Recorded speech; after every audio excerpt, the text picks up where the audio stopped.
Welcome to another episode of Gill Construction Solutions Ask Annie. Do you remember what our Texas weather was like a year ago, February and January? This past week reminded me of the bitter, cold, and freezing temps of last winter. I know it's not like last year, at least yet. However, the past week really brought back those memories for me. Are you better prepared in 2022 than you were in 2021? What are some Texas takeaways after surviving the 2021 SNOVID? One would be, don't wait, prepare now.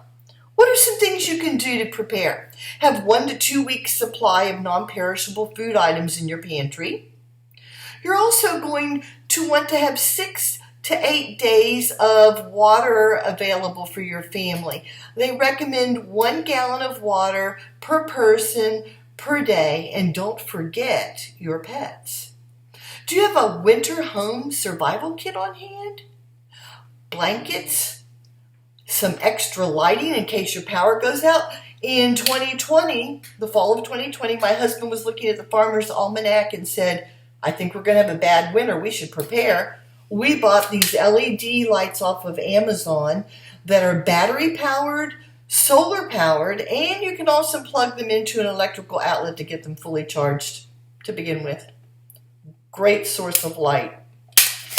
Also, a little radio that will give you updates on the weather in the local news stations. This one is also solar and battery powered, as well as it has a cord to plug it into your electrical outlet. This one even comes with a little compass on it. Great item to have. So, you also want to make sure you cover those exterior faucets, which if you've not already done, you may have already had a little problem there. Know where your main water cutoff is for your house. Some extra warm clothing on hand. If you do lose power, make sure you remember to open up the cabinet doors under the sinks in your bathrooms and kitchen. This will help what warm air is there to circulate around the pipes, helping them to not freeze up. Do you have a car survival kit? You need to have a sleeping bag, some water, a small shovel in case you get stuck in the snow, booster cables for your car battery, kitty litter to help you get traction if there's ice or snow for your tires, and then a full tank of gas.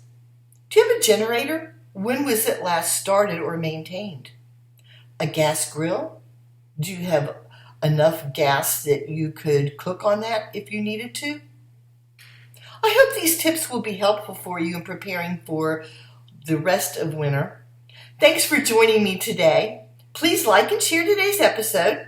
Have a question or a comment? Please post below.